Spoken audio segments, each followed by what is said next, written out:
سلام به همه، امیدوارم حال تک تکتون خوب باشه. نیلوفر هستم از کانال لرن نروژین لنگویج با یک ویدیو دیگه از سری ویدیوی نروژی به زبان ساده در خدمت شما هستم. تو این ویدیو میخوام راجع به اوتریکا عبارتهای ثابتی صحبت بکنم که حرف اضافه قسمت خیلی مهمشه. همونطور که میدونید تو زبان نروژی حرف اضافه حفظ کردن به خیلی از موارد بدون قاعده و قانونه.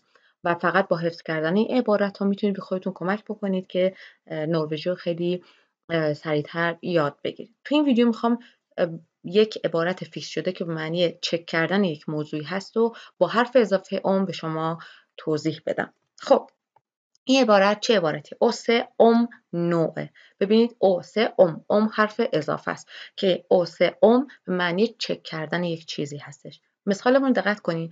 اسکال سه ام ده الادی روم پو هتله.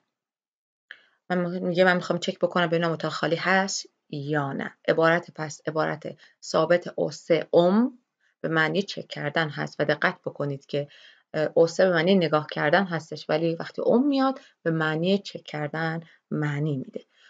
امیدوارم که این ویدیو بتونه به شما کمک بکنه هر چه سریعتر زبان نروژی رو یاد بگیرید. شب و روز شما خوش.